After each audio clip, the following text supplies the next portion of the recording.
The Gastrointestinal System by Ann Taylor, Human Pathology. The gastrointestinal system, also known as the GI tract, stretches from the mouth to the anus, alters the chemical and physical composition of food so that it can be absorbed and used by body cells. The three pathologies I'm going to discuss is esophageal carcinoma, Crohn's disease, and diverticulitis. Esophageal carcinoma is cancer that occurs in the esophagus. Progressive difficulty in swallowing in person older than 40 years of age is assumed to be caused by cancer until proven otherwise.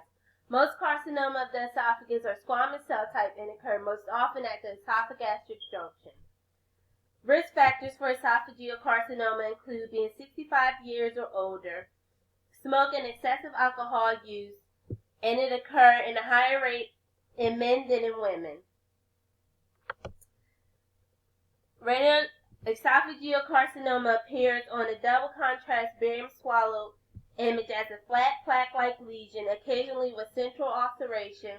Luminal obstruction as a result of carcinoma causes proximal dilation of the esophagus and may result in aspiration pneumonia. Extension to adjacent mediastinal structures may lead to fistula formation between esophagus and respiratory tract.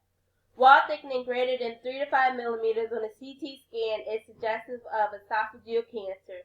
CT has become a major modality for staging esophageal cancer with a 90% accuracy. Treatment: if cancer lesion did not go to surrounding tissue, surgical resection may result in cure unless lesion involves surrounding tissues. The next pathology I'm going to discuss is Crohn's disease. Crohn's disease is a chronic inflammatory disorder of unknown cause that most often involves the terminal area of the ileum. It can occur at any age but is most common in young adults. Cause is unknown but appears to be some psychogenic element to stress or emotional upset. Ulceration is common and fistulas running in the bowel wall or extending to other organs are not infrequent. Acute Crohn's disease may produce right lower quadrant pain simulating that of appendicitis. There is often blood in the stool that comes from congested mucous membrane. Small bowel obstructions and fistula formation occur in half of the patients. Rectal fissures and perirectal abscesses occur in about 1/3.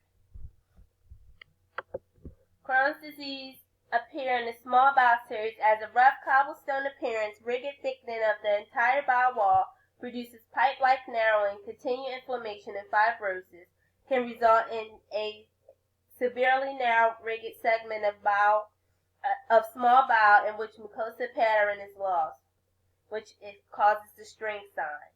CT is recommended for patients with active Crohn's disease to determine the nature of the mass. Treatment for Crohn's disease include medication and surgery if required.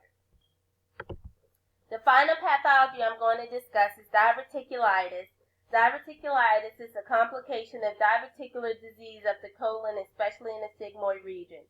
20% of patients with diverticulosis eventually develop acute diverticulitis.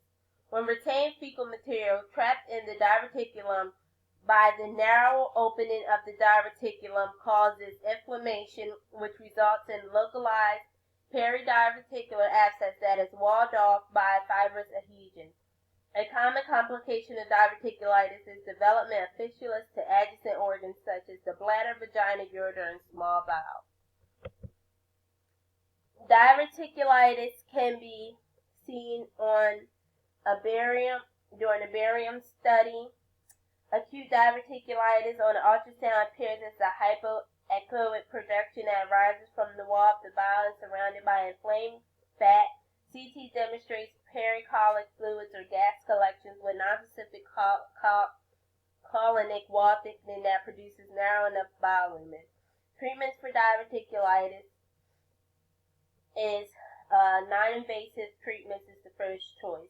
If developed, antibiotics and a change in diet is given until bowel heals.